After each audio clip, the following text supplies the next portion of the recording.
Hello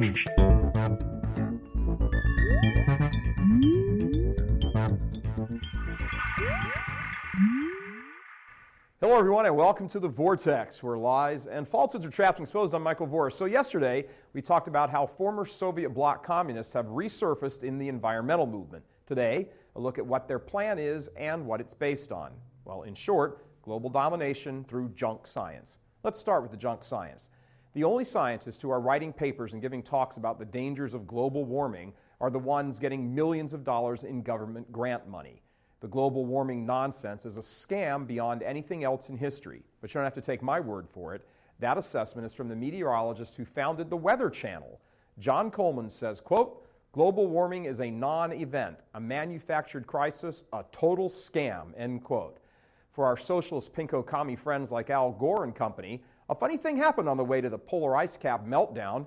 The Earth's temperature started dropping again. In fact, each year since 1998, the temperature has dropped noticeably. So, what do the liars do now? Well, they rename the crisis. Just a year or two ago, it was called global warming, and everyone was talking about it. But when the warming stopped and the cooling off began, the Enviro crowd faced its own crisis. You can't talk about global warming when everyone is freezing. So, the leading environmentalists went to a Madison Avenue advertising company and hired them to come up with a new term. And today, we're all talking about climate change. Whoever defines the terms of the debate usually wins the argument. Here's how the theory goes. The fluctuations in the Earth's temperature are due to an overabundance of carbon dioxide emissions in the atmosphere. Man is responsible for all this additional carbon dioxide, so man and his behavior must be controlled. That means limiting the number of humans on the planet. That means population control. Placing strict limits on all human activity which involves carbon dioxide, such as driving, flying, watching plasma TVs, using light bulbs, producing too much garbage, etc. In order to pass these laws and enforce them, a new government needs to be put in place, financed by taxes and fines on all those nasty little carbon-producing humans. That was the point of the recently ended Copenhagen conference in December, attended by dozens and dozens of governments from all around the world. But hold the gas. The first premise, that carbon dioxide is causing the Earth's climate change, is pure rubbish. Hardly a scientist worth his weight in PhDs believes that.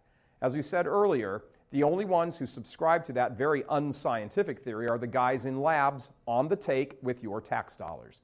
The governments that support increased taxes, which means all of them, pay these scientists to produce data which supports the lie that humans are causing the planet's climate change. These reports are then published in the media, which backs the left-wing agenda, and voila, the next thing you know, you're all talking about climate change. But here's a little problem. 31,000 reputable scientists in the U.S. alone have signed a petition calling this charge pure bunk, and there are some pretty impressive names on this list. It's called the Global Warming Petition Project, and you can check it out for yourself. Just Google it, Global Warming Petition Project. No matter, 31,000 scientists who disagree with left-wing communist propaganda aimed at gobbling up the sovereignty of nations and the wealth of their citizens is no challenge to the liberal elite. They just keep repeating the same lie over and over and over. They hold events like Earth Day and other hippie-sounding events to make it all so sweet and love the planet looking. They keep publishing junk science reports, and leftist radical media, which is just about all of them, keep scaring you with it. What most people may not realize as of yet is that almost every government in Western civilization operates from a socialist mindset. The state is supreme, not the citizen, and most especially not God. Socialism is anti-church and anti-Christ. That's why every pope back to the 19th century has condemned it. Yet the major political leaders in the West today are all socialists, in practice, if not in name. They're never satisfied with the amount of control they have. They want more and more. And the environmental movement has given them the perfect weapon to seize more control. Like Obama's dirty, shrimpy little sidekick, Rahm Emanuel, said publicly, "Never let a good crisis go to waste." Oh, but wait, what if there isn't a crisis? What do you do then? Well, like any good left-wing liberal commie pinko socialist, you lie and you invent one. Make no mistake, the environmental movement is not about saving the planet. It doesn't need saving. It's about socialists gaining more control over nations to advance their antichrist agenda. The nickname among conservatives for the Enviro wacko crowd is watermelons.